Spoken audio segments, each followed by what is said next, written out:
வணக்கம். முதல் தந்திரத்தின் இறுதி அதிகாரமான கள் உண்ணாமை என்ற பகுதியில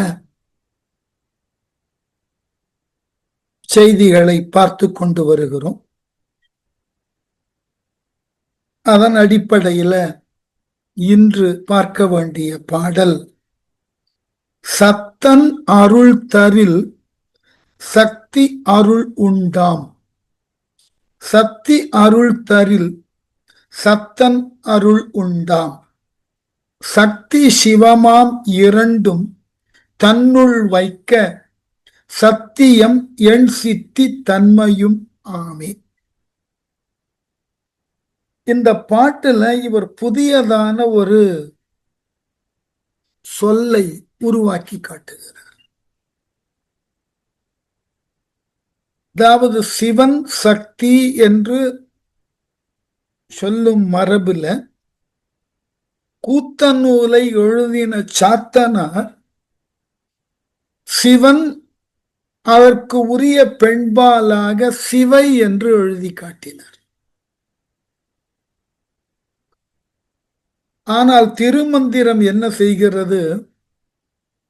சக்தியை முழு முதல் இறையாக கொண்டு வழிபடுவதற்கு உண்டான நெறியில் நிற்பவர்கள் ஒன்றை உணர வேண்டும்.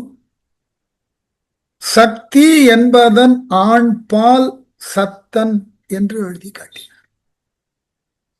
இதனுடைய நோக்கம் ஆற்றலுக்கு ஆண்பால் பெண்பால் என்ற பாகுபாடு உண்டானா இல்லதான். ஆண் ஆற்றல் பெண் ஆற்றல் என்றெல்லாம் தனித்தனியாக பகுத்து ஆராய்தல் என்கின்ற மரபு கிடையாது. இப்ப இங்க ஏன் இந்த சொல்லை கையாளுகிறார்னு கேட்டா, தோன்றிய மதங்கள்ல வாமம் என்ற மதம் சக்தி ஒன்றுதான் உலகின் கண் உளதாகிய தெய்வம், அச்சக்தியிலிருந்துதான் ஏனைய பிற தெய்வங்கள் உருவாகி இருக்கின்றன என்று அவர்கள் தங்களினுடைய கோட்பாட்டை விளக்குகிறார்கள். இதை மறுக்கிறார் திருமூலர். சக்தி என்ற தனித்த ஒன்றோ அல்லது சிவம் என்ற தனித்த ஒன்றோ என்றும் உலகில் கிடையாது. இரண்டும் ஒன்றை ஒன்று அவாவி ஒன்றோடு ஒன்று தொடர்புடைய ஒன்றை ஒன்று சார்ந்து இருக்கக்கூடியவை. அதை தெளிவு பண்ணிக்கணும். அதனாலதான் சத்தன் அருள் தரின், ஆற்றலுக்கு உரியவனாகிய சிவன் அவன் அருளினை தருதலினால் சக்தி அருள் உண்டாம். சக்திக்கும் அதனால அந்த அருளினது சிறப்பானது சென்று சேருகிறது.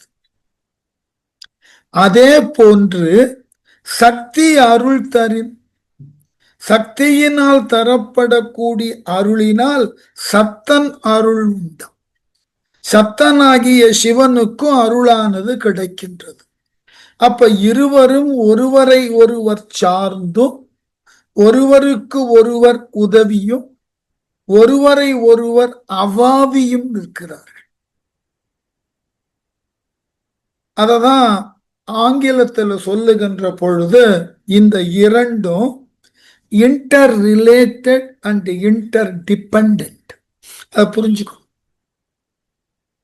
ஆகவே இந்த சக்தி சிவம் என்கின்ற ஐக்கிய பாவம், இந்த இரண்டும் ஒன்றாகும் தன்மையை தான் சக்தி சிவமாம் இரண்டும் தன்னுள் வைக்க. அந்த சக்தியை தனித்து வழிபடுதல் என்பதோ சிவனை தனித்து வழிபடுதல் என்பதோ ஆகிய நெறிகளை விடுத்து இரண்டினையும் யார் ஒருவன் தன் உள்ளத்தில் வைத்து வழிபடுகிறானோ, சக்தி சிவமாய் இரண்டும் தன்னுள் வைக்க வழிபடக்கூடியவர்கள் இந்த இரண்டினையும் ஒன்றாக கருதி வழிபடுதல் வேண்டும். அப்படி வழிபடுதலை மேற்கொண்டால் என்ன கிடைக்குமா? சத்தியம் எண் சித்தி. சத்தியம் என்றால் உறுதியாக நிச்சயமாக உங்களுக்கு 8 வகை சித்திகள் கைவரப்பெறும். ஒரு கேள்வி, இதுதான் பக்திமையினுடைய அடிப்படையா. எண்வகை சித்திகள் என்பதுதான் சிவனையும் சக்தியையும் உள்ளத்தினுள் நிறுத்தி வழிபடுவதினால் நாம் பெறக்கூடியது இந்த சித்திகள். அவைகளை நோக்கித்தான் நம்முடைய வழிபாடா? இல்ல, நிச்சயமா இல்லை. இப்ப உதாரணம், நீங்கள் ஒரு நெடும் தொடர் வண்டியில ஏறி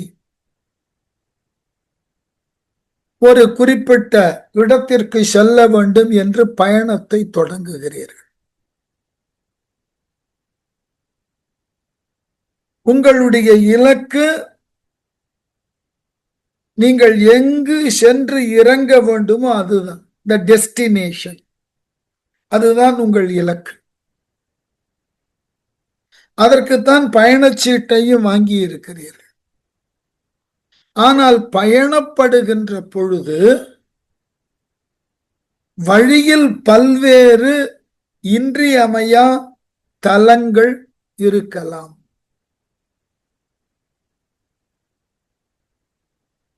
ஆகவே அந்த தலங்களை எல்லாம் நீங்கள் கடந்து இறுதியில உங்கள் இலக்கு என்று உங்களால் நிர்ணயிக்கப்பட்ட அந்த இடத்துல போய் இறங்குகிறீர்கள். உங்கள் பயணத்தின் நோக்கம் நீங்கள் வகுத்து கொண்ட இலக்கினை சென்று அடைவது, அங்கு சென்று சேருவது. வழியில பல்வேறு விதமான தலங்கள், பல்வேறு சிறப்பு மிக்க ஊர்கள் இருக்கலாம்.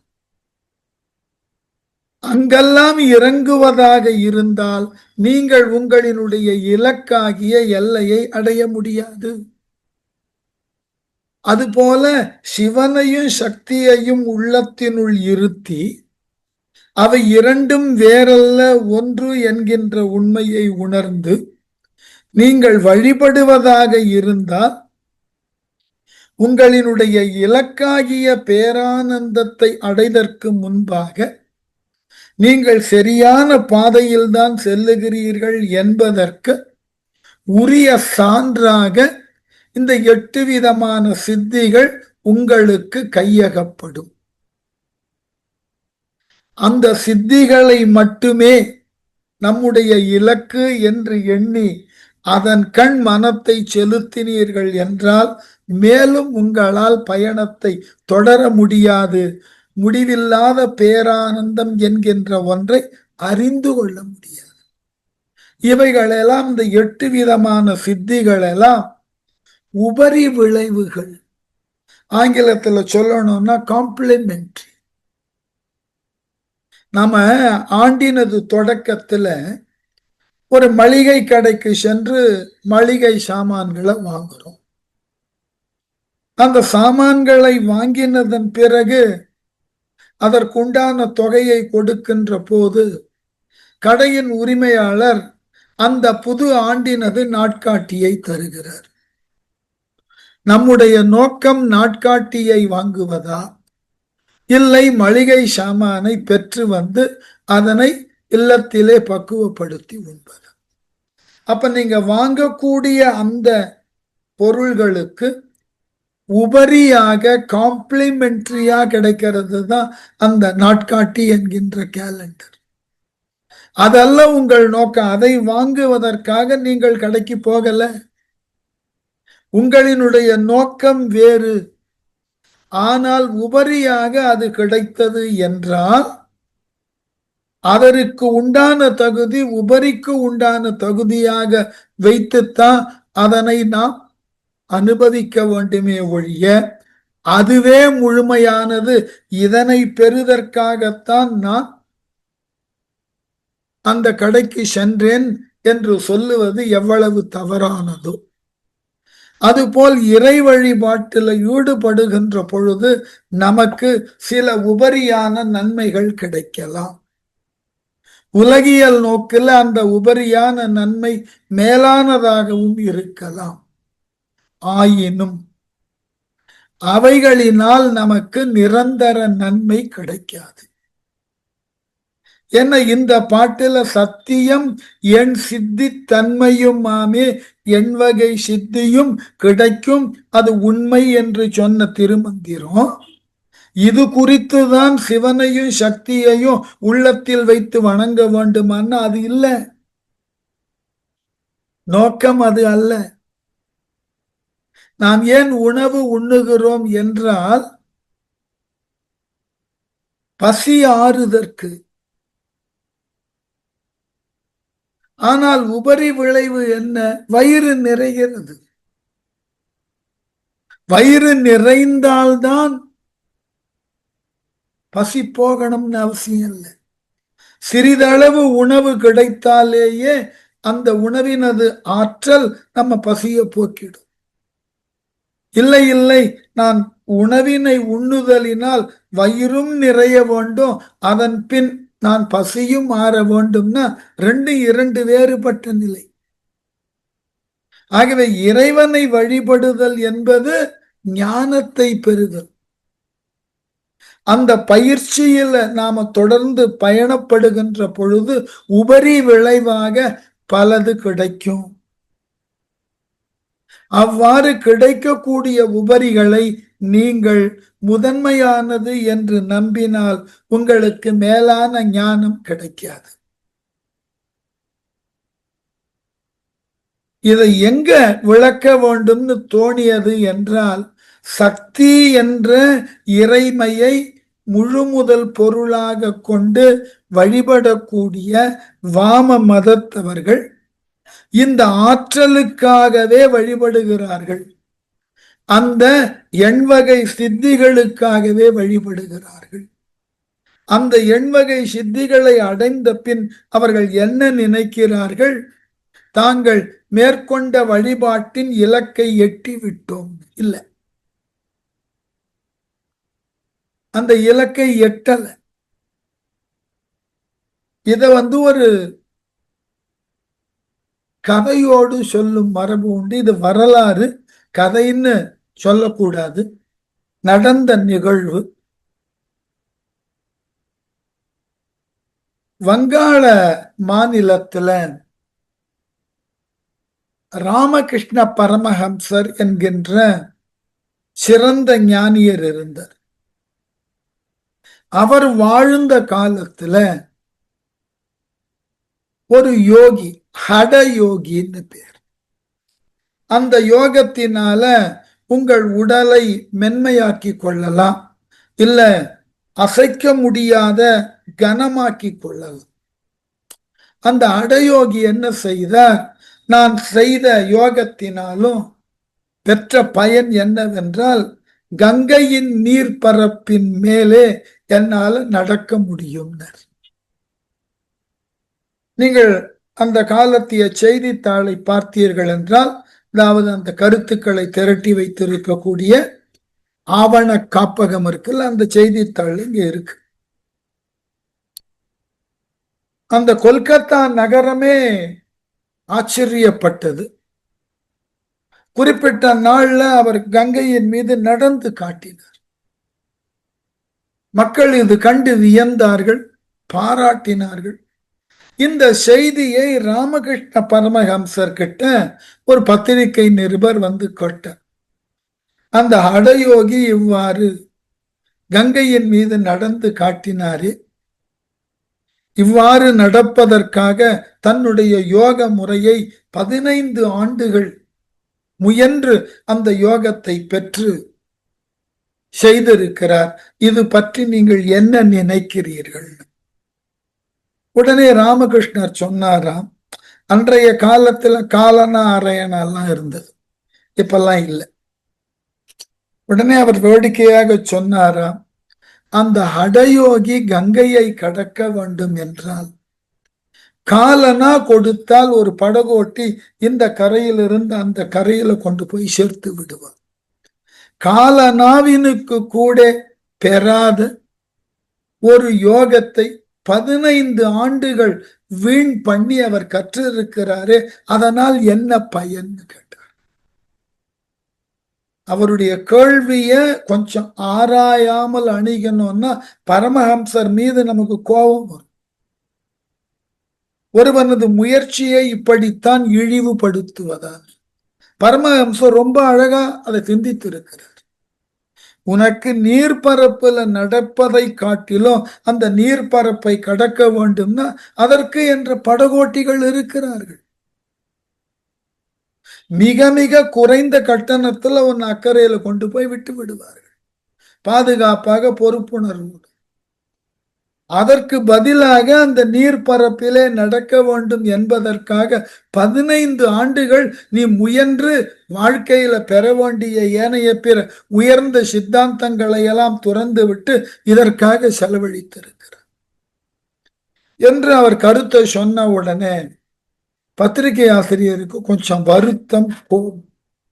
என்ன, ஒருவரினது முயற்சியை நீங்கள் பாராட்டக்கூடாதான்னு கேட்ட பொழுது மிக அழகான ஒரு மேற்கோள் அவர் சொன்னார். வயிறு பசிக்கின்றது, நாம் உணவை உண்ணுகிறோம். அந்த உணவு செரித்து தாதுக்களாக நம்ம குருதியில கலந்து நம்முடைய திசுக்களுக்கு அது அனுப்பப்பட்டு நம்மை ஆரோக்கியமாக வைத்துக் கொள்வதற்கு அந்த உணவின் கண்ணிருந்து பெறப்பட்ட ஆற்றல், அது புரதமாகட்டும் கொழுப்பாகட்டும் ஏதாயிரும், நமக்கு கண்ணுக்கு தெரியாமல் உதவுகிறது. ஆனால் இன்று உண்ட உணவு மறுநாள் கழிப்பறையில மலமாக கழிக்கப்படுகின்ற பொழுது நான் உண்ட உணவினுடைய வெளிப்பாடு இதுதான் என்று சொல்லுவீர்களா? அதுபோல்தான் புலனடக்கி தவம் செய்வதனால் விளையக்கூடிய விளைவு எப்படி உண்ட உணவின் தாதுக்கள் நம்முடைய ஜீவனை வளர்க்கிறதோ அது போல நாம செய்த தவத்தின் இலக்கு ஜீவனை வளர்க்கக்கூடியதாக இருக்கணும். மாறாக மலம் போலே கழிவுகளாக அது இருந்து விடக்கூடாது. அப்படி இருந்தது என்றால் நாம் இதுகாரும் முயன்று செய்த தவம் என்பது தவறானதாகிவிடும். ஆகவே நம்முடைய அட்டமா சித்திகளை பெற்று துய்த்தலுக்காக தவம் என்பது இருந்தால் அது தவமாக கருதக்கூடாது. அப்போ ஏன் இந்த அட்டமா சித்திகள் கொடுக்கப்படுகின்றன என்றால், உங்களால் மேற்கொள்ளப்பட்ட தவத்தினுக்கு இது கிடைக்கும் முதல் படியில. ஆங்கிலத்துல சொல்றோம் இல்லையா, த டோக்கன். முதல்ல உன்னுடைய தவத்தினுக்கும் புலனது ஒடுக்கத்தினுக்கும் கிடைக்கக்கூடிய ஒரு சின்ன ஆதாரம் அல்லது சின்ன ஆதாயம், அதனையே முழுமையுமாக கொண்டு போதும் என்று நின்று விட்டால் அதன் மீது உனக்கு வளர்ச்சி இல்லாமல் போகும். ஆகவே தேடுதலின் இலக்கு பேரானந்தம். உபரியாக கிடைக்கக்கூடிய இது போன்ற சித்திகளை முதன்மையானது என்று நம்பினால் பேரானந்தம் கிடைக்காமல் போகும். ஆகவே வழிபட்டால் முதல்ல சித்திகள் கிடைக்கும். நீங்கள் விரும்புகிறீர்களோ விரும்பவில்லையோ அது கிடைக்கும். அதனை தாண்டி மேலும் நீங்கள் முனைந்து செல்ல வேண்டும். மாறாக அந்த சித்திகளே போதுமானது என்று சொன்னால் அது ஆற்றலை பெருக்கும், உங்களினுடைய ஆன்மீக உணர்வை வளர்க்காது. அதனாலதான் புராணங்கள்ல இந்த அசுரர்களுக்கெல்லாம் அவர்கள் மேற்கொண்ட தவத்தினுக்கு ஏற்றாற் போல அவர்களுக்கு உண்டான சித்திகளை இறைவன் நல்குகிறான். அவைகளே போதுமானது என்று அவர்கள் மேலுக்கு தொடர்ந்து முயலாமல் தாங்கள் பெற்ற ஆற்றலை கொண்டு அகிலத்தையே ஆள வேண்டும் என்ற முயற்சியில் இறங்கி அழிந்து போகிறார்கள். நீங்கள் அரக்கர்கள் எல்லாம் தவம் செய்து தவத்தின் பயனாய் இறைவன் தோன்றிய பொழுது கேட்பதெல்லாம் என்னன்னு பாருங்க. நான் மரணம் இல்லாமல் வாழ வேண்டும், ஒவ்வொரு முறையும் இறைவன் சொல்லுகிறான், இல்லை மரணம் இல்லாமல் வாழுதல் என்பது இயலாது. மாறாக அந்த மரணம் எவ்வகையிலெல்லாம் உனக்கு வரக்கூடாது என்று வரம் கேள். அப்பொழுதே இவன் தெளிவடைந்திருக்க வேண்டும். ஆனால் அரக்கனுக்கு உடனே புத்தி என்ன வேலை செய்தது? நாம் எந்த விதங்களிலெல்லாம் மரணத்தை சந்திக்க கூடாதுன்னு சிந்தித்து சிந்தித்து பல நூதனமான வரங்களை எல்லாம் கேட்டு, ஆனால் இறைவனால் கொடுக்கப்பட்ட எல்லா வரங்களிலும் எங்கோ ஒரு இடத்தில் சிறு ஓட்டை இருக்கு. அதை கொண்டு இறைவன் வரம் கேட்டவனையே உரிய காலத்தில் அழித்து விடுகிறான். ஆகவே என்ன வரம் வேணும்னு கேட்டா, எனக்கு யாதொன்றும் வேண்டாம், பிறவாமை. நீங்கள் இரவாமை வேண்டும்னு கேட்டீங்கன்னா அது முடியாது. பிறந்தவர்கள் எல்லாம் இறந்தே ஆகணும். மாறா என்ன கேட்கணும்? எனக்கு பிறக்காமல் இருக்கிறதுக்கு உண்டான வழி எது, அதை கொடு. எப்ப நான் பிறக்கவே போவதில்லையோ நிச்சயமாக நான் இறக்கப் போவதில்லை. ஆகவே அசுரர்கள் எல்லாம் தாங்கள் இரவாதிருப்பதற்கு வரம் கேட்டார்கள். அடியவர்கள் மட்டும்தான் பிறவாதிருக்கக்கூடிய வரம் கேட்டார்கள். ரெண்டுக்கும் பொருள் ஒன்றுதான், ஆனால் அதனால் விளையக்கூடிய விளைவுகள் வெவ்வேறானவை இல்லையா? இத முதல்ல புரிந்து கொள்ளணும் தத்துவங்களை அறிகின்ற பொழுது. ஆகவே அட்டமா சித்தி கிடைக்கும் உண்மைதான். புலன் அடக்கி அந்த சிவசக்தியை உள்ளகத்து எண்ணினால் அந்த இரண்டினையும் ஒன்று என கொண்டு வழிபட்டால் நமக்கு அட்டமா சித்திகள் நிச்சயமாய் கிடைக்கும். ஆனால் கிடைக்கக்கூடிய சித்திகள் மட்டுமே நம்முடைய இலக்கு அல்ல. அப்ப எதற்கு இந்த சித்திகள் தரப்பட வேண்டும்? இறைவன் எப்பொழுதுமே ஆன்மாக்களை சோதிப்பான். உனக்கு இது போன்றதாகிய சித்திகளை நல்கிய உடனே அதனை பெற்ற அந்த ஆத்துமன் அதனையே முதலென்று மயங்கி மகிழ்ந்து உழன்று அதனுள்ளேயே இருந்து விடுகிறானா, இல்லை அவைகளையும் உதிர்த்து இதனுக்கும் மேலான ஒரு நல்ல ஒன்றை அடைவதற்கு ஆசைப்படுகிறான். இதுதான் கடவுளினது சோதனை. உங்கள் பக்தியை ஏற்றுக்கொள்ளுகிறான், உங்களினுடைய தவத்தை ஏற்றுக்கொள்ளுகிறான். நீங்கள் மேற்கொண்ட தவமும் பக்தியும் எது குறித்து என்பதை அறியக்கூடிய நிலையில இறைவன் இருக்கிறான். எதற்காக? இந்த பக்தி. ஆகவே உங்களை சோதிக்க உங்களுக்கு அட்டமா சித்திகளை தருகிறான். அதுவே எனக்கு போதுமானது, அதுவே எனக்கு சரியானது என்ற எண்ணம் வந்துவிட்டது என்றால் உங்களால் பேரானந்தம் என்கின்ற ஒன்றை நோக்கி பயணிக்க முடியாது. இந்த மாதிரியான சில நன்மை தரக்கூடிய மகிழ்ச்சிக்கு உரிய சில தடைகளை இறைவன் அமைப்பான். அவைகளையும் கடந்து செல்லக்கூடிய பக்குவம் நமக்கு இருக்கும். அதுதான் அடிப்படை. இதை புரிந்து கொள்ளுவதற்குத்தான் தத்துவங்கள் இவ்வளவு முயலுகின்றன. இதை எவ்வாறாகிலும் புரிந்து கொள்ள வேண்டும். இதனை புரிந்து கொண்டதன் பிறகு அடுத்த பாட்டில் விளக்கம் தரார். அப்ப சிவசக்தி ஒன்று என்ற உணர்வை கொண்டு இந்த வாமத்தவர்கள் சொல்லக்கூடிய சக்தியை மட்டும் வழிபடுதல் கூடாது. சிவனையும் சக்தியையும் இருவரும் ஒருவரை ஒருவர் சார்ந்து உள்ளவர்கள் என்று தெரிந்து வணங்கினால் என்ன கிடைக்குமா?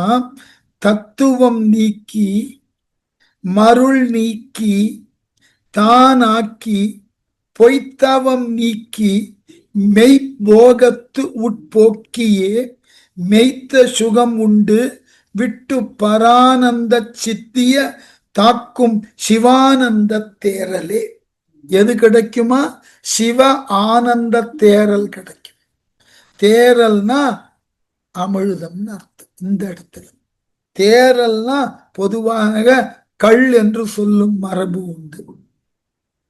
ஆனா இந்த இடத்துல தேரெல்லாம் சிவானந்த தேரல். அது அதாவது சிவானந்த தேரல்னு சொன்னாக்க இன்பத்தினுடைய எல்லையை தரத்தக்கதாகிய ஓர் மகிழ்வினுக்கு உரிய செயல். ஆகவே சிவசக்தியை உணர்ந்தால் என்னெல்லாம் கிடைக்கும்? அந்த சிவானந்தமாகிய தேரல் கிடைக்கும். அது இறுதி நிலை. முதல்ல என்ன கிடைக்குமா? தத்துவம் நீக்கி என்னவா? நிலமுதல் நாதம் ஈராகிய தத்துவங்களே தானாய் தன்னை அறியாது நிற்கும் நிலையை முதற்கண் நீக்கும். தத்துவங்களை தெரிந்து கொள்ளுகிறோம், பல்வேறு விதமான கோட்பாடுகளை புரிந்து கொள்ளுகிறோம். அவைகளையெல்லாம் புரிந்து கொண்டு நம்முள் ஒரு மயக்கம் ஏற்படுகிறது. அந்த மயக்கத்தில் இருந்து எது உண்மையானது என்பதை உணர்ந்து தெளிந்து நாம் உலக வாழ்விலிருந்து நீங்கி நிற்கும். அதுதான் தத்துவம் நீங்கி. அந்த தத்துவங்கள் எல்லாம் இறைவனை பலவாறாக சொல்லும். ஒவ்வொரு தத்துவமும் ஒவ்வொரு விதமாக சொல்லும். இவைகளை கற்பதினால் இவைகளினால் நமக்கு மயக்கங்கள் ஏற்படும். எது சரி எது தவறு என்று, எதனை பின்பற்ற வேண்டும் என்ற குழப்பம் ஏற்படும். அதாவது ஒரு 2 நாளைக்கு முன்பு ஒரு சித்தர் பீடத்துல ஒரு நூல் வெளியீட்டு விழாவினுக்காக என்னை பேச அழைத்திருந்தார்கள். அங்கு நான் சென்று பேசி அந்த ஆசிரியரால் எழுதப்பட்ட நூலினை பற்றின விளக்கங்களை எல்லாம் சொல்லி, அந்த நூலினது சிறப்பை எல்லாம் சொல்லி ஒருவாறாக பேசி முடித்து அங்கு இரவு சிற்றுண்டிக்கு ஏற்பாடு செய்திருந்தார்கள். அதுல கலந்து நானும் உண்டு கொண்டிருந்த போது ஒரு அன்பர் வந்தார். வந்த உடனே அவர் என்னிடம் ஒரு கேள்வி கேட்டார். சைவர்களை பற்றியும் சித்த மரபுகளை பற்றியும் வாய்ப்பு கிடைக்கின்ற போதெல்லாம் சிவன் அடியார்களை பற்றியும் நிறைய பேசுகிறீர்கள். ஆனால் நீங்கள் பேசக்கூடியன எல்லாம் சைவம் சார்ந்த கோவில்களாக, சைவம் சார்ந்த சபைகளாகவே இருக்கின்றனவே. உங்களால் பேசப்படக்கூடிய கருத்துகள்ல வைணவம் பற்றின சிந்தனைகளையும் எடுத்துக்கொண்டு வைணவ தலங்களுக்கு சென்று ஏன் பேசக்கூடாது? நான் சிரித்து கொண்டே ஒன்று சொன்னேன். நான் சொல்லக்கூடிய கருத்து உங்களுக்கு ஆச்சரியமாக இருக்கும், ஆனால் உண்மை அது. சைவ தலங்களிலோ அல்லது சைவர்கள் கூடியிருக்கக்கூடிய இடங்களிலோ நான் எந்த சூழலுக்கும் உட்பட்டு போய் பேசலாம்.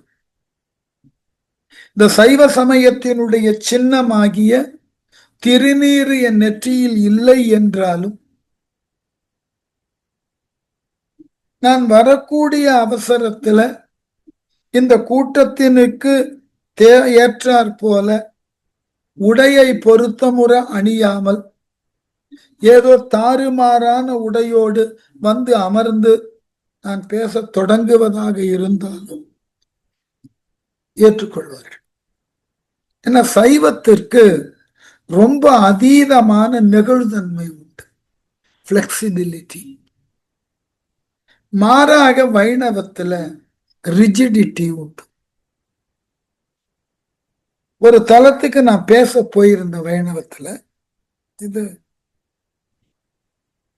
படிக்கக்கூடிய அந்த கல்லூரி படித்திருந்த காலத்தில் கோவிலுக்கு சென்ற உடனே அவர்கள் முதல்ல என்னிடம் சொன்னது, சார் நீங்கள் பேச வேண்டும்னா மேலாடை இருக்கக்கூடாது, சட்டை இருக்கக்கூடாது, வேண்டுமென்றால் ஒரு வஸ்திரம் போட்டுக் கொள்ளுங்கள். நீங்கள் வஸ்திரம் போடாமல் சட்டை போட்டு கொண்டு பேசுவதாக இருந்தால் நாங்கள் பெரும்பாலானோர் கூட்டத்தில் உட்கார முடியாது. ஏனென்றால் எங்கள் தளத்துல நீங்கள் இப்படித்தான் இருந்தாக வேண்டும். நீங்க அண்மையில இருக்கக்கூடிய கேரள மாநிலத்துக்கு போனீங்கன்னா கோவில்களுக்கு செல்ல வேண்டும்னா ஆடவர்கள்லாம் மேலாடை அணிந்திருக்க கூடாது. மகளிர்கள் எல்லாம் நவீனமான ஆடைகளோடு வரும்.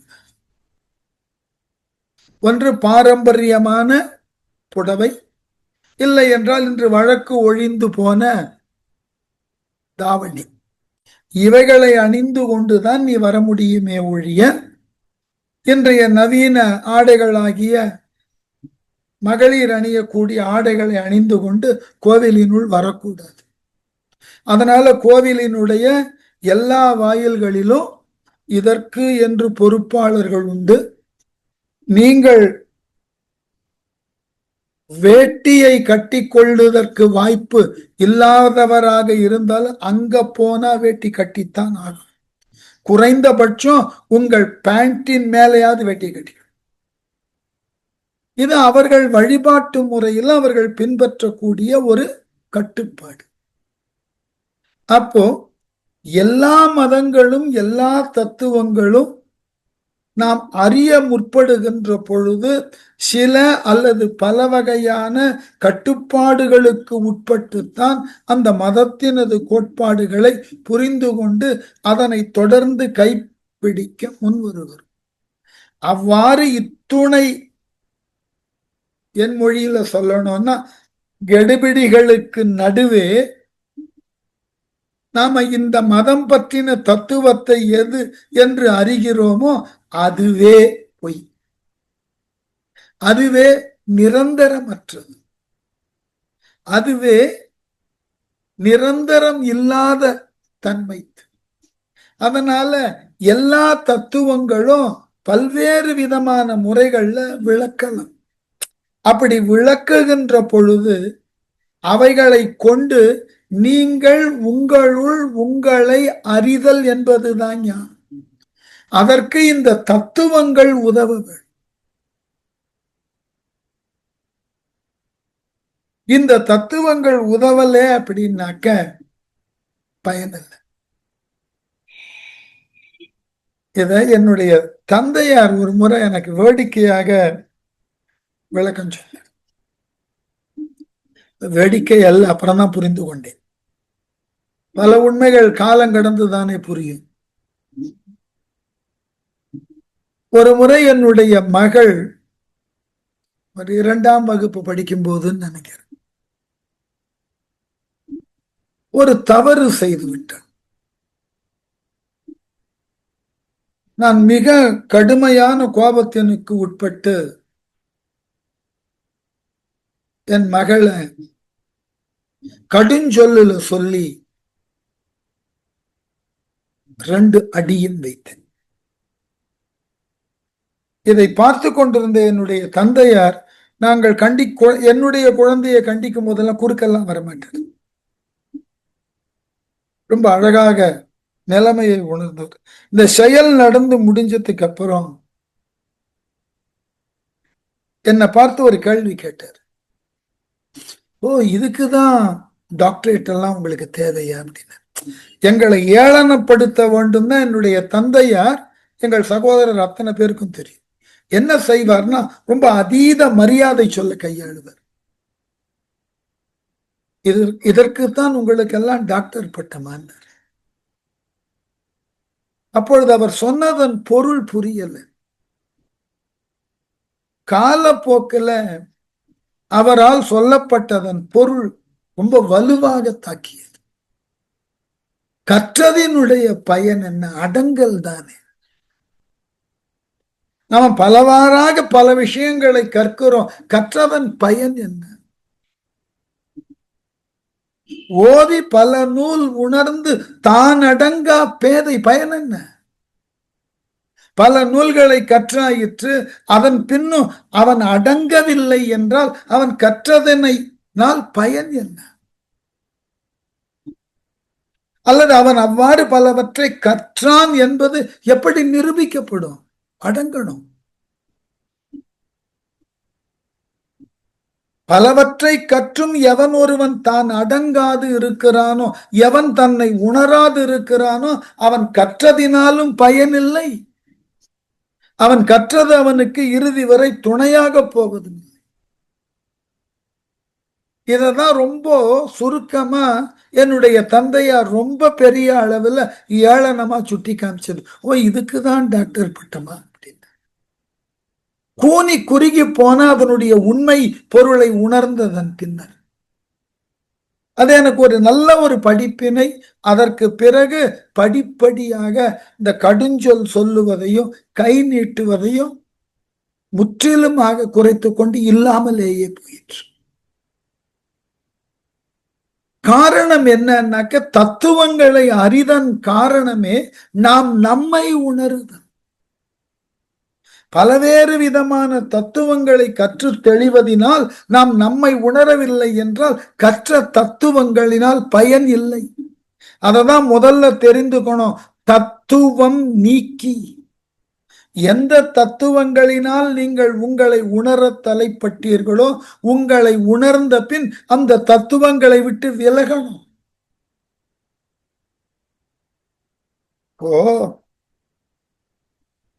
இளம் பிராயத்துல நமக்கு எல்லோருக்கும் ஒரு வாய்ப்பு கிடைச்சிருக்கும். மரம் ஏறி இருப்போம். கொய்யா கனியை பறிக்க, மாங்காயை பறிக்க மரம் ஏறி இருப்போம். ஆண் பெண் எல்லாருக்கும் இது பொருத்தமான செய்தி தான். மரத்துல ஒரு கிளையில ஏறி விட்டோம், மேல் கிளையில மாங்காய் இருக்கிறது. இப்ப மேல் கிளைக்கு போகணும். என்ன செய்வோம்? மேல் கிளையை பற்றி ஒரு கால மெல்ல எழுப்பி அடுத்த காலால் கீழ்கிளைய உதைத்து மேல போகும். நாம் இதுகாரம் நிற்பதற்கு ஆதாரமாயிருந்த அந்த கீழ்கிளையை நாம மேல் நோக்கி செல்ல வேண்டும்னா அதை உதைச்சிட்டு மேல போறோம். அது போல உலகியல்ல நாம வாழுதற்கு நமக்கு ஆதாரமாக இருந்த தத்துவங்களை கொண்டு மேல் நோக்கி போகணும்னா அந்த தத்துவத்தை உதைத்துட்டு மேல போகணும். அந்த தத்துவத்தை உடனாக எடுத்து சென்றால் மேல போக முடியாது. ஆகவேதான் தத்துவம் நம்மை உணருதற்கு உண்டான கருவி. உணர்ந்த பின் தத்துவம் ஒதுங்கணும். இத வேற விதமாவும் நீங்க உலகத்துல பார்த்திருக்கலாம். தங்கத்தை உருக்குகின்ற பொழுது அதனோடு போதுமான வெள்ளியையும் சேர்த்து உருக்குவார்கள். அப்பொழுதுதான் தங்கம் விரைவாக உருகும். உருகி அவைகள் ஊற்றப்படும் போது இரண்டும் இரண்டு வேறு விதமான அடர்த்தியில இருக்கிறதுனால அவைகள் ஒன்றோடு ஒன்று இணையும் தன்மை இல்லாததினால ரெண்டும் தனித்தனியா பிரிஞ்சு. ஆகவே தங்கத்தை உருக்கி அதை வடிவான அணிகலனாக செய்ய வேண்டும் என்பதற்காக உருக்க வேண்டிய தங்கத்தோடு போதுமான வெள்ளியை இட்டு உருக்குவது போல நீங்கள் உங்களை உணருவதற்கு போதுமானதாகிய தத்துவங்களை இட்டு உங்களை நீங்கள் உணர வேண்டும். உணர்ந்த பின் அந்த தத்துவத்தை ஒதுக்கணும். 10ஆம் கிளாஸ் படிக்கணும் அப்படின்னா 1ஆம் கிளாஸ்ல இருந்து பாடம் படிக்கணும். 10ஆம் கிளாஸுக்கு வந்துட்டோம்னா 1ஆம் கிளாஸ் பாட புத்தகத்தையும் நான் கூட தான் எடுத்து வைத்துக் கொண்டு அதையும் தான் படிப்பேன்னு சொன்னா சரி வராது. எப்ப 10ஆம் வகுப்புக்கு வந்துட்டோமோ 1லிருந்து 9 வரைக்கும் உண்டான புத்தகங்களில் சொல்லக்கூடிய கருத்தை அதன் மூலமாக 10ஆம் வகுப்புல பொருத்தி பார்த்து அதன் கண் தேர்ச்சி பெறுவதற்கு முயலனமே ஒழிய இந்த 9 வகுப்புகளுக்கு உண்டான புத்தகத்தையும் நான் சுமந்து வருவேன் சொல்றது மூடத்தம். அதனால இந்த தத்துவம் நீக்கி இந்த சொல்றதுக்கு ஏன் இவ்வளவு மெனக்கடுறேன்னா தவறுதலாக பொருள் கொண்டு விடக்கூடாது. தத்துவத்தை நீக்குதெல்லாம் என்ன சார் படிச்சதை விட்டுடுறது சரியா? படிச்சதை விடல் சொல்லல. அந்த படித்ததற்கு பிறகு அடுத்து தெரிந்து கொள்ள வேண்டியவைக்கு இந்த படித்தவை தடையாக இருந்தால் ஒண்ணும் வேண்டாம். மேல்நிலை வரைக்கும் நாம் என்ன படிக்கிறோம்? மேல்நிலையில ஒரு மாணாக்கன் கணிதம், வேதியியல், இயற்பியல், கணிப்பொறிவியல் படிக்கணும். பட்டப்படிப்புக்கு வரும்போது என்ன ஆகிறது? ஏதாகிலும் இந்த 4ல் ஒரு துறையை எடுத்துக்கிறோம். கணிதம்னு எடுத்துக்கிறோம். அந்த கணிதத்திற்கு துணையாக ஸ்டாட்டிஸ்டிக்ஸ் இருக்கலாம், இல்ல கொஞ்சம் இயற்பியல் இருக்கலாம். ஆனால் முழுமையானது கணிதத்தை ஒட்டிய சிந்தனை தான். சரி, இளங்கலையை முடிச்சுட்டு முதுகலை போறான். அந்த கணிதத்தையே தவிர வேற எதையும் படிக்கிறது இல்லை. இதுகாரும் படித்த மற்றைய துறை பற்றின தத்துவங்கள் விலகி விடுகிறது. அப்ப அந்த கணிதத்தையே முதன்மையாக எடுத்துக்கொண்டு பின்னர் ஆய்வுக்கு போறான். படிக்கக்கூடிய கணிதத்துல பல தலைப்புகள் இருக்க, அதுல ஏதாகிலும் ஒரு துறையை எடுத்துக்கொள்கிறார். அந்த ஒரு துறையில ஒரு கிளையை பிரித்து கொண்டு அதன் கண் உள்ளதாகிய மாற்றங்களை, வளர்ச்சிகளை ஆராய்ச்சி பண்ற. அப்ப அவன் மேலுக்கு போக போக போக இதுகாரும் அவன் இளநிலையில் இருந்து கற்றவைகள் எல்லாம் அவனை விட்டு விலகி கொண்டே இருக்கும். அப்ப மேலான ஞானத்தை அடைவதற்கு தத்துவங்கள் தேவை. ஆனால் அந்த தத்துவங்களை கொண்டு உங்களை உணர்ந்து மேலான ஞானத்துக்கு போகும். சரி, ரொம்ப இயல்பான வழக்கமான ஒரு மேற்கோளை சொல்லி இந்த வார்த்தையை முடிச்சுள்ளோம். வான்வெளியில விண்கலங்கள் போகின்றன, ராக்கெட்ஸ். சந்திரனை நோக்கி அவைகள் போகிறது. அது போகிறது என்றால் அந்த ராக்கெட்ல சந்திரனை நோக்கி செலுத்தப்பட வேண்டிய கலம் அதனுடைய முனையில் இருக்கும். அதன் பின் ஒன்றன் பின் ஒன்றாக சில அடுக்குகளாக எரிபொருள்கள் நிரப்ப பெற்ற பகுதிகள் இருக்கும். ஒவ்வொரு தொலைவு போன உடனே அந்த எரிபொருள் தீர்ந்த அந்த வெற்றுக்கலம் இயல்பாகவே கழற்றி விடப்படும், டீலிங் ஆயிடும். ஆகவே இந்த ராக்கெட் மேல செல்லுவதற்கு அடிப்படையில் உதவினது, அந்த ஆற்றலை தந்தது அந்த எரிபொருள் நிரம்பின அந்த 4-5 அடுக்குகள். ஒரு குறிப்பிட்ட தொலைவு போனவண்ண முதல் அடுக்குல இருந்த எரிபொருள் தீர்ந்ததுன்னா அதை சுமந்து கொண்டு ராக்கெட் மேல போகாது, கட்டி விட்டுடும். தத்துவங்களும் அப்படித்தான். தத்துவங்களை கொண்டு ஒரு நிலையை அடைகிறோம். அந்த நிலையை அடைந்த பின் அதற்கு மேல்நிலைக்கு செல்ல வேண்டும்னா இந்த நிலையில கற்ற தத்துவங்களை கட்டி விட்டுரும்.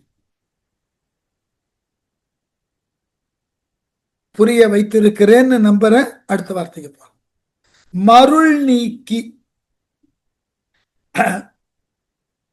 மருள்னா இந்த உலகத்துல நமக்கு உயிர் வேறு, பிரம்மம் வேறு என்ற வேறுபாட்டினை தரத்தக்க மருட்சியை உடைய தவறுகளை நீக்கணும். உயிர் வேறு, பிரம்மன் வேறு அல்ல. அதை தெளிவுபடுத்திக்கணும். மருள் நீக்கி நம்ம ரெண்டையும் வேறுன்னு நினைக்கிறோம். நம்ம உடம்புல இருக்கக்கூடிய ஆத்துமன் வேறு, நாம முடிவாக சென்று எதிர்பார்க்கக்கூடிய பிரமன் வேறு. ரெண்டும் ஒண்ணுதான். நமக்கு இரண்டாக இந்த மருளினை தந்து கொண்டிருக்கிறது நம்முடைய வாழ்க்கை. அதனால்தான் ஆதிசங்கரர் ரொம்ப அழகா சொன்னார், இதுக்கு பேர் அத்வைத்தம். ரெண்டு அல்லன்னு தான் பேசினார். எங்கேயும் ஒரு இடத்துல கூட ரெண்டு ஒண்ணுன்னு அவர் பேசல. இது தவறு இல்லையானா ரொம்ப யோசிச்சு பாருங்க, தப்பே இல்லை. அது ரெண்டு அல்ல. அப்ப ஏன் ரெண்டு? உன்னுடைய அறியாமை அது ரெண்டாக தெரிகிறது. ஓ அறியாமைய போக்கு, ரெண்டும் ஒன்னா தெரியும். அறியாமையை உன்னுள் வைத்துக் கொண்டு உலகை பார்த்தாய் என்றால் உலகம் வேறு நீ வேறு என்று தெரியும். அந்த அறியாமையை நீக்கிட்டு பாரு, ரெண்டும் ஒன்றாக தெரியும். இததான் பின்னாடி திருமந்திரம் சொல்ல போகிறது. பரத்தை மறைத்தது பார்முதல் பூதம், பரத்தில் மறைந்தது பார்முதல். நமக்கு அறியாமை இருந்தால் உலகமும் 5 பூதங்களும் வேறு வேறுன்னு தெரியும். அறியாமை நீங்கியால் இந்த இரண்டும் ஒன்றுன்ற உண்மை. அந்த உண்மைதான் உலகத்துல வலுவாங்க. அதனாலதான் ஆதிசங்கரர் என்ன சொன்னார்? இது இரண்டு அல்ல, they are not two. ஏன் ஒன்னுன்னு சொல்லக்கூடாதுன்னா, இல்ல ஒன்று என்று சொல்லக்கூடிய நிலையில உன்னுள் இருக்கக்கூடிய அறியாமையினால் அது உனக்கு இரண்டாகவே தான் தெரியும். அறியாமையை போக்கி பார், இரண்டும் ஒன்றாக தெரியும். கல்லுல வடிக்கப்பட்ட சிற்பமும் கல்லும் ஒண்ணுதான். நீங்கள் கல்லாக பார்த்தால் சிற்பம் தெரியாது, சிற்பமாக பார்த்தால் அது கல் தெரியாது. ரெண்டும் ஒண்ணுதான். அந்த சிற்ப வடிவில் இருக்கிறதே கல்லு தான். அந்த கல் தான் சிற்பத்தை தாங்கி நிற்கிறது. அப்போ அவை இரண்டல்ல, இரண்டும் ஒன்றுதான். ஆனால் பார்ப்பவருக்கு இரண்டாக தெரிந்தால் பக்குவப்படவில்லைன்னு பொருள். அந்த மருள் நம்மிடம் இருக்கிறது என்று பொருள். இததான் ரொம்ப எளிமையாக சொல்லணும்னாக்க, நமக்கு வரக்கூடிய நோயும் நாமேதான், நோயினை தீர்க்கும் மருந்தும் நாமே. நம்ம வெளியே தேடிக்கொண்டிருக்கோம். இந்த இருமை இல்லாத வாதம் இருமை அல்ல. ஏனென்றால் உலகம் தோன்றிய தொட்டு எல்லாமே ஒன்றை ஒன்று சார்ந்துதான் இருக்கிறது. இந்த சைனர்களினுடைய மிகச்சிறந்த வாதங்கள்ல ஒன்று இருமைவாதம். இன்பம்னு ஒன்று இருந்தால் துன்பம்னு இருக்கும், ஆக்கம்னு ஒண்ணு இருந்தா அழிவுன்னு ஒண்ணு இருக்கு. இது இருமைவாதம். அந்த குறியீடை கூட நீங்க பார்த்திருக்கலாம். ஒரு வட்டத்துல ஒரு மீன் போல ஒரு பக்கம் ஒரு பகுதியில வெண்மையாகவும் ஒரு புள்ளி வைத்தும், அந்த வெண்மையான மீனுக்கு கரும்புள்ளி வைத்தும், மற்றொரு பகுதியில கருமையான அந்த வண்ணத்துல கண்ணாக ஒரு வெண்புள்ளியையும் வைத்து அந்த இருமைவாதத்தின் குறியீடை காட்டியிருப்பார்கள். உலகத்துல எல்லாமே அந்த இருமையினால்தான் வளருகிறது. ஆனால் இரண்டும் ஒன்றுன்ற உண்மை சிலருக்கு மட்டுமே தான் புரிகிறது. உலகத்துல எல்லாமே இப்ப இரவு பகல். அப்போ இதை தெளிவா தெரிஞ்சுக்கும்.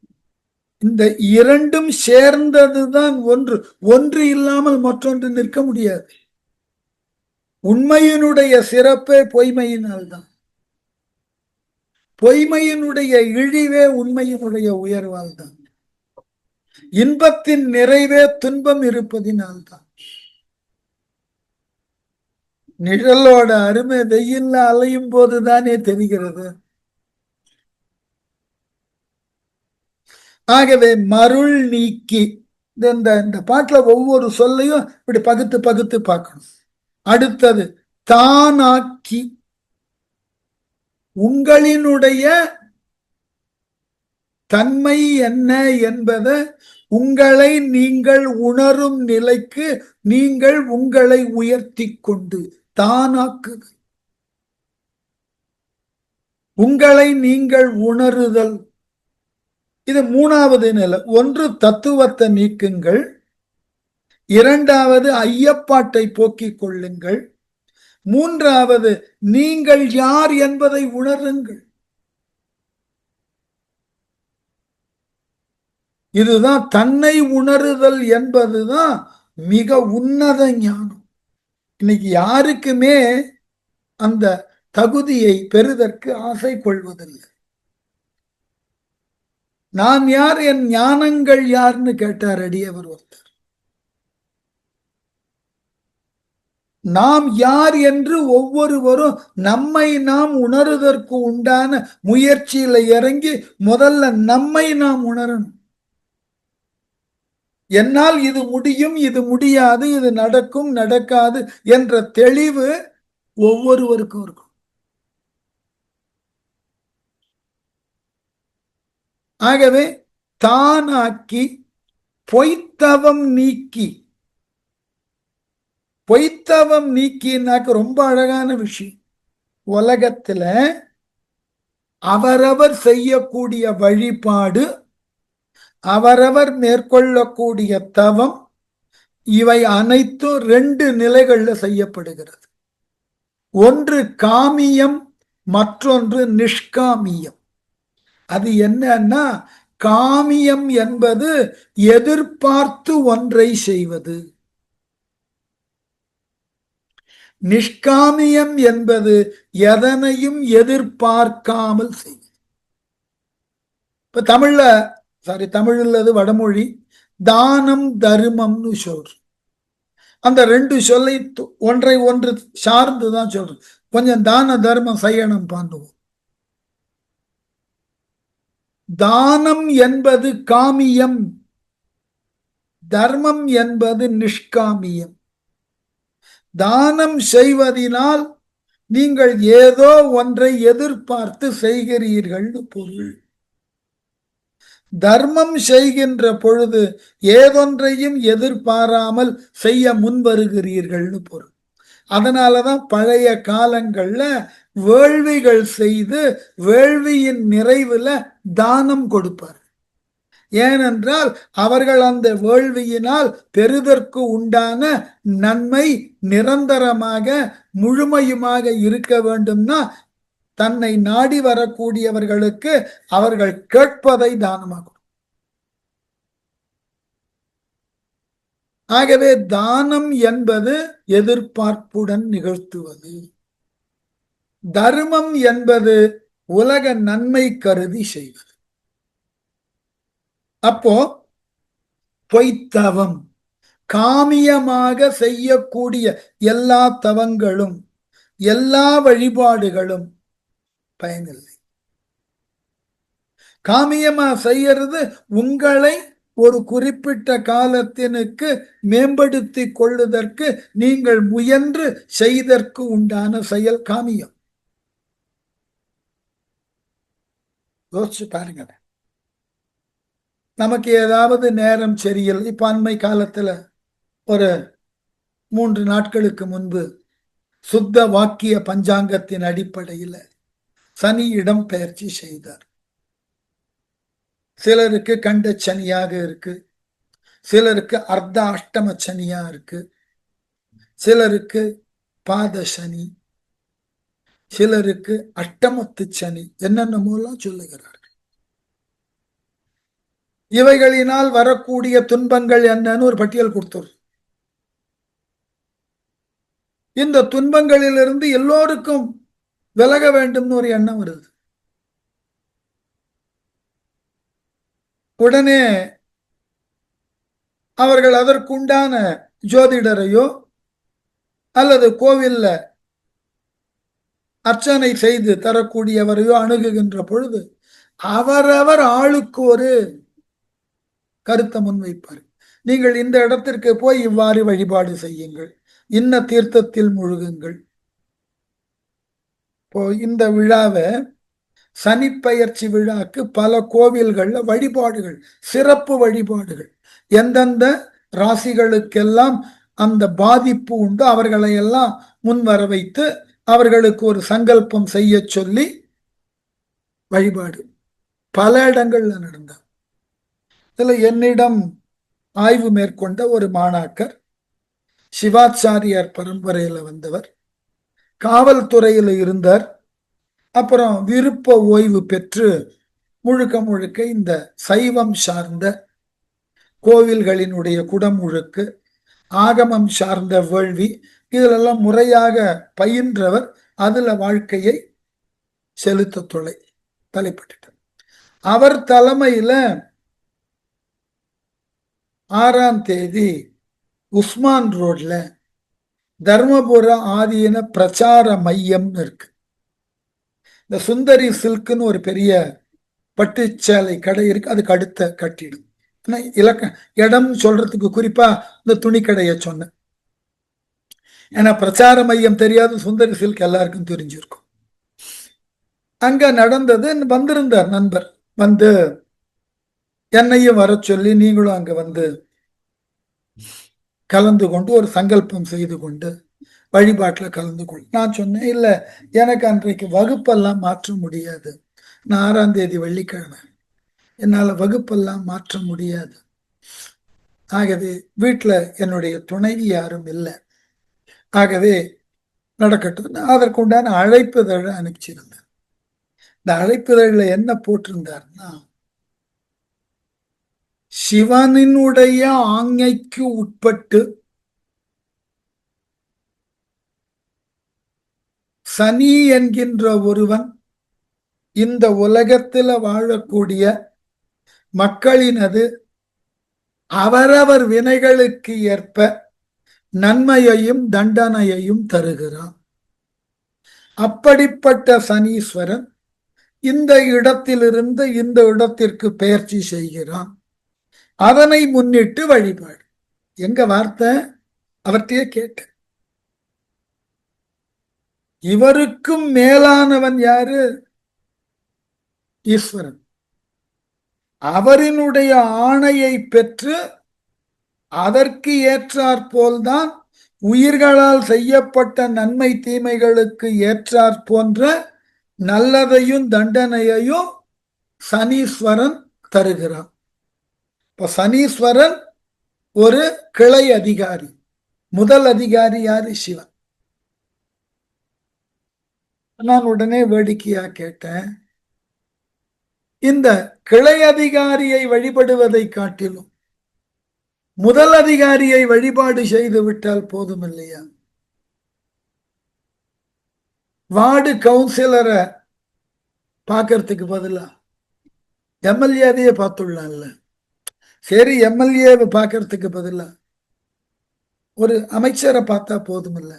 சரி, அதுவும் வேண்டாம், முதலமைச்சரையே கைக்குள்ள வச்சிருந்தோம் சொல்லிட்டு நான் வேடிக்கையாக சொன்னேன், இது உலகியல் நோக்கில் அவரவருக்கு உண்டான நம்பிக்கைகளையும் எதிர்பார்ப்புகளையும் நாம மாற்ற வேண்டாம்.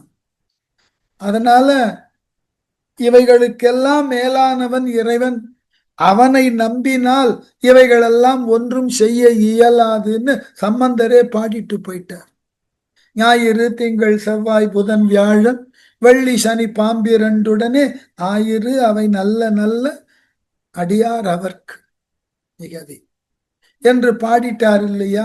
அப்ப ஏன் இந்த முரண்பாடு? ஏன் இது? ஏனென்றால் உலகியல்ல இன்னமும் மக்கள் பொய்த்தவத்தினுக்கு ஆட்படுகிறார்கள். காமியமாக இறைவனுக்கு இதனை செய்தால், இத்தகு வழிபாட்டை செய்தால் நமக்கு இத்தகு நன்மை கிடைக்கும் என்று எதிர்பார்க்கிறார்கள். அப்ப வினை கோட்பாடு என்ன ஆகும்? அவரவர் வினை வழி அவரவர் அடைய நின்றனர் என்ற கோட்பாடு என்ன ஆகும்? ஆகவே அவரவருக்கு உண்டான வினைக்கு உண்டான அனுபவங்களை பெற்றார். அதற்காக காமியமாக சில வழிபாடை செய்து அம்பிகைக்கு ஒரு பட்டு புடவை சாத்துறது, சிறப்பு அபிஷேகம் செய்தல், இந்தந்த நாள்ல விரதம் இருத்தல், இவையெல்லாம் உங்கள் மனதினுக்கு ஒரு பண்பட்ட சிந்தையை கொடுக்கும். உங்கள் மனதினுக்கு எதிர்வரும் காலங்கள்ல உங்களால் அனுமதிக்கப்பட இருக்கின்ற நன்மையோ தீமையோ இரண்டனையோ ஒரு தன்மைத்தாக பார்ப்பதற்கு உண்டான பக்குவத்தை கொடுக்கும். அவ்வளவுதான். அம்பாளுக்கு பட்டுப்புடவை சாத்தின உடனேயே உங்களுடைய துன்பம் எல்லாம் போயிடும்னாக்க யோசிச்சு பாருங்க. கோவிலை சுத்தி பட்டு புடவை கடை தானே இருக்கணும். அடிப்படையை புரிஞ்சுக்கும். காமியமாக வழிபடுதல் என்பது நாம் நம்மை இந்த உலக வாழ்க்கையில திருப்தியோடு வைத்து கொள்ளுதற்கு நாம ஏற்படுத்தி கொண்ட வழிமுறைகள்.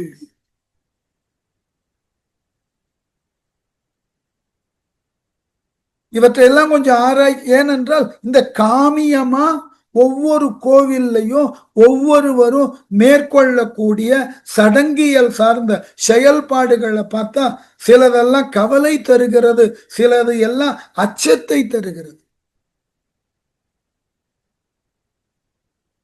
இந்த தியாக துர்கம்னு ஒரு ஊர் இருக்கு, தென்னார்காடு மாவட்டம். அங்க இருக்கக்கூடிய ஒரு அம்மன் கோவில்ல வழிபாட்டு முறையில ஒரு சடங்கியல் செயல் என்ன தெரியுமா?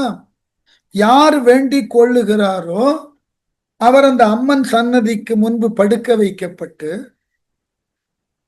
அவர் மார்பில ஒரு துணியை போட்டு அதன் மீது ஒரு உரலை ஏற்றி அந்த உரல்ல மஞ்சளை இட்டு இடித்து அந்த மஞ்சள் பொடிய இறைவிக்கு சாத்தினால் இவரினுடைய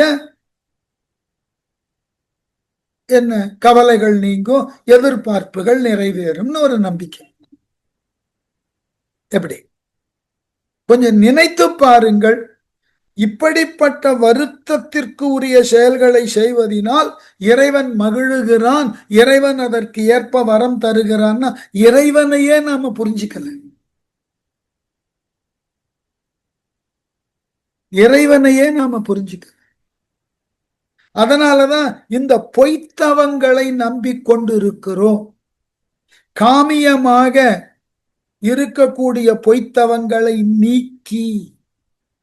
நீக்கிறது ரொம்ப கஷ்டம். ஏனென்றால் ஒவ்வொரு குடும்பத்திற்கும் சடங்கியல் சார்ந்த செயல்பாடுகள் உண்டு. அதை விட்டு வெளியே வர தொடங்கினோம்னா உடனே வீட்டில் இருக்கக்கூடிய பெரியவர்களினுடைய கடுமையான கோபத்தினுக்கு உட்படுவோம். நம்மை கோபிப்பார்கள், ஏளனம் செய்வார்கள். என் வீட்டில் இப்படியெல்லாம் நான் கேள்வி கேட்க போய் தான் பெரிய விவகாரம் எல்லாம் ஆச்சு. ஏன்னே தெரியாது இந்த மாதிரி எல்லாம் கேள்வி கேட்பது உண்டு. நான் இதெல்லாம் தேவையான்னு கேட்டு, ஆனால் ஒன்று மட்டும் தெளிவா வைத்துக் கொண்டேன். நான் தனியாக இப்போ நான் இருக்கக்கூடிய என் வீடு அப்படின்னாக்க அவரவர் மனதினுக்கு தோன்றிய நிலையில வழிபாடை மேற்கொள்ளுங்கள். எந்த சடங்கியல்களுக்கும் உங்களை உட்படுத்தி.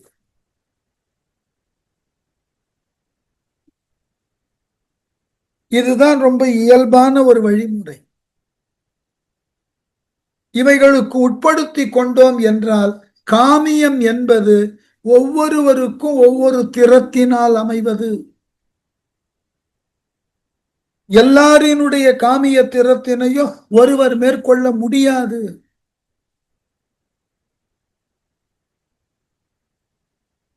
என்னுடைய உடன் பிறந்த தங்கை இருக்கிறார். அவள் வேண்டிக் கொண்டதற்காக இங்கிருந்து திருப்பதிக்கு நடந்தே செல்லுது. அன்றைக்கு அடியவர்கள் செய்தார்கள், மறுக்கல. அவர்களினது நோக்கம் வேறு. அடியவர்கள் நடந்தார்கள் என்றால் செல்லுகின்ற வழியெல்லாம் அவர்கள் பிறருக்கு உதவுவதற்காக அந்த வழிமுறையை மேற்கொண்டார்கள். நாம் ஏதோ ஒன்றை எதிர்பார்ப்பதற்காக நம்மை வற்புறுத்தி அல்லது நம்மை வருத்தி மேற்கொள்ளுகிறோம் என்றால் அந்த காமியமானது ஆளுக்கு ஆள் வேறுபடும். எல்லாவற்றையும் நம்மால மேற்கொள்ள முடியாது. எப்படி இரண்டு மருத்துவர்கள் ஒருமித்த சிந்தனைக்கு வருவது இல்லையோ அதுபோல் நீங்கள் எந்த சடங்கியல் சார்ந்த செய்திகளை சென்று கேட்டு பாருங்கள். ஒன்று போல யார் ஒருவரும் ஒருதன்மைத்தான சடங்கை சொல்லுவதே இல்லை. இப்ப எத்துணை பேருக்கு எங்கெல்லாம் சென்று சடங்குகளை நம்மால் மேற்கொள்ள முடியும்? இந்த கேள்வியோடு இன்னைக்கு வகுப்பை நிறுத்துறேன். இந்த பாட்டு அடுத்த வகுப்பிலையும் தொடரு முடிக்க முடியுமான்னு பார்க்கிறேன்.